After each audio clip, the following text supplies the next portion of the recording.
The topic of strategy came up during this debate, and I actually thought the conversation was fascinating, especially when Biden used this as an opportunity to attack Bernie Sanders.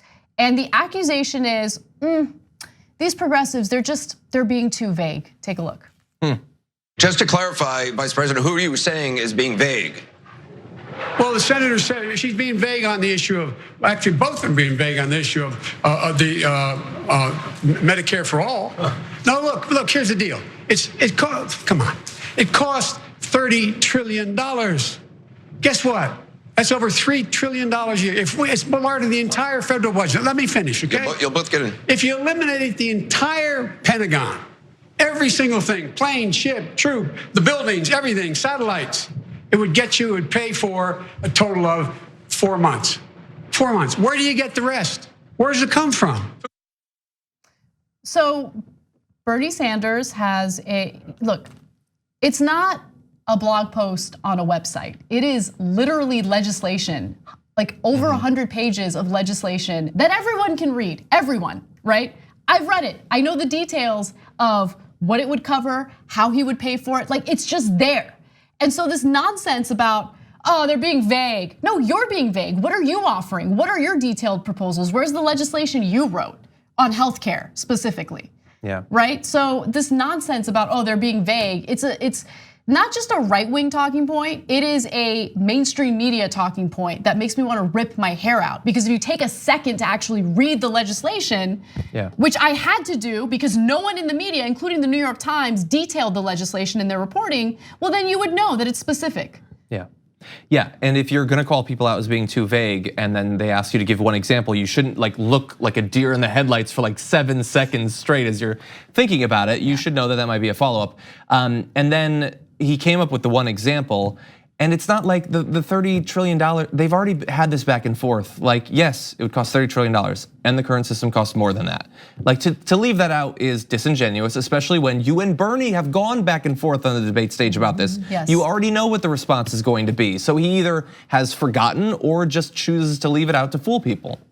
Or just want to make sure that those Republicans that he is eyeing keep their eye on him. You know, because he is also one of those people who's reaching across the aisle, kumbaya, let's hold hands. So I feel Biden? I feel like he's... Which would be, but if by some miracle he won the primary, if he were still trying to reach across the aisle and work with Republicans after what's been going on during this presidency, I honestly wouldn't put it past him. But this talk of bipartisanship right now during the Trump administration, in my opinion, is crazy. These are not honest actors. They have no interest in working with Democrats.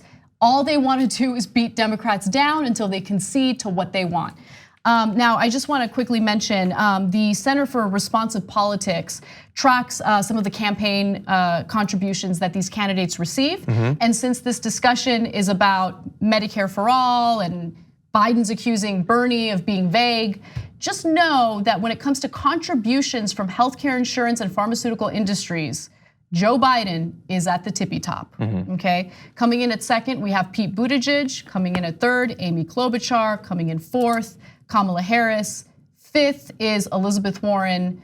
Sixth was Kirsten Gillibrand, who's no longer in the race.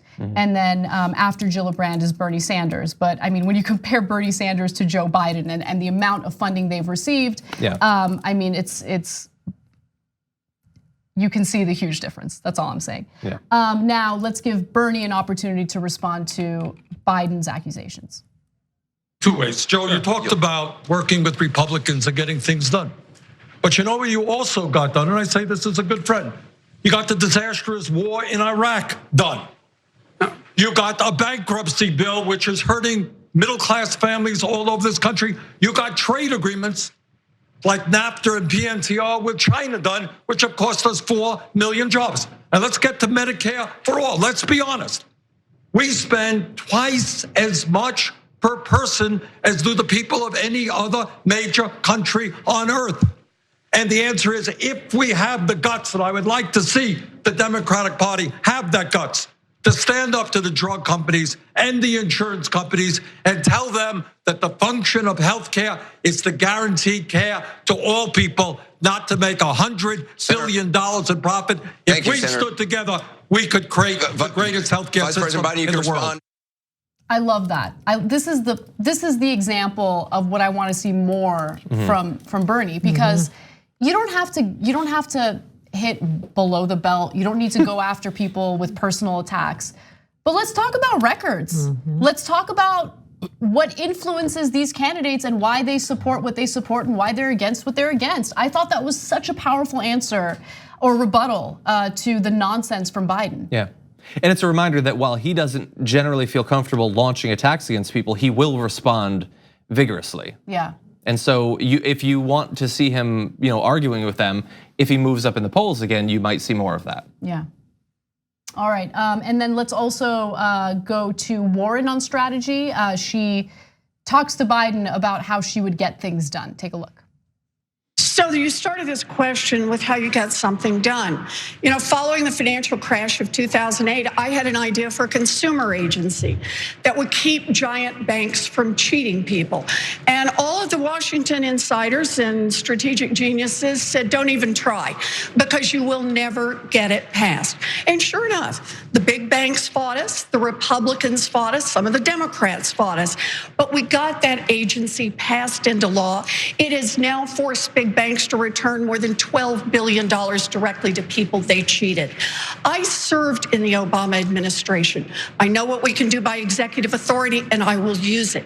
In Congress, on the first day, I will pass my anti-corruption bill, which will beat back the influence of money and repeal the filibuster. And the third, we want to get something done in America. We have to get out there and fight for the things that touch people's lives. So she does have a leg to stand on when it comes to strategy, because she did accomplish the Consumer Financial Protection Bureau when she wasn't even an elected official, right? It wasn't until after Republicans and some Democrats rejected her in leading the CFPB that she decided to run for Senate and got elected as a senator in Massachusetts. So I thought that answer was a good one by Warren. And this whole notion of, and it comes from the corporatist Democrats. This whole notion of we can't accomplish anything. These are really big ideas. How are we going to accomplish these big ideas? What are we going? It's because you're weak. It's because you're not going to fight for them, because you don't believe in these ideas. You just don't, right? So this weak sauce, why don't we push for things we can actually accomplish? It's because you don't want to push for anything. That's what she said. That's what Elizabeth Warren said. She was very adamant when she said that. One thing I loved about, I pay attention to language of people. She said, I served in the Obama administration. That is what politicians are supposed to do. They are to serve the people. And I just think that it's important to pay attention to the attitudes that these politicians have with regards to their constituents, because like you said earlier and you've said throughout, they are of service to us. And we need to get back to that. That moves me, you know? Why don't we go to the next clip, and this features Biden and his continued attacks on Warren. We want to get something done in America. We have to get out there and fight for the things that touch people's lives. I agree. Let me, she referenced me. I agreed with the great job she did. And I went on the floor and got you votes. I got votes for that bill. I convinced people to vote for it. So let's get those things straight too. Senator Warren, do you want to respond? I am deeply grateful to President Obama, who fought so hard to make sure that agency was passed into law. And I am deeply grateful to every single person who fought for it and who helped pass it into law. But understand— You did a hell of a job in your job. Thank you. But understand this. It was a dream big, fight hard. People told me, go for something little, go for something small, go for something that the big corporations will be able to accept. I Thank you, said, Senator. no, let's go for an agency that will make structural change in our economy. And Senator, thank you. President Obama said, I will fight for that. And he sometimes had to fight against people in his own administration. We have Not to be me. willing to make Mayor Buttigieg. good, big structural change. Mayor, Keep talking through her. Bad. Like it's so rude. Very, very so bad. Because he was acting out the good. most awkward Thanksgiving dinner ever. That's what it was. Yeah, yelling at her like that was not a good look. And then interrupting her wasn't a good look. And trying to take credit for something that she fought for and accomplished, against all odds. There was a lot of pushback from Republicans certainly, but especially from some corporate Democrats. It's just ridiculous. Imagine if we were having an argument, me and you, and at some point about our job, and at some point I'm like, "You did a good job at your job." How would you respond to that? Well, if you said you would have sucked at that show or that episode if it weren't for me supporting your arguments, and you were like pointing at me and yelling at me while doing that. Look at it. No, that is not a good look. I don't know why. That's indicative of who he is, right? That just lets people know when you are. I mean, the fact that, and you know what? That she's so cool about all of it. She remained calm, Yeah, she and that was. was important to do.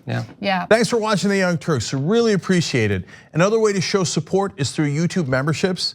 You'll get to interact with us more. There's live chat emojis, badges. You got emojis of me, Anna, John, JR. So those are super fun. But you also get playback of our exclusive member-only shows and specials right after they air. So all of that, all you gotta do is click that join button right underneath the video. Thank you.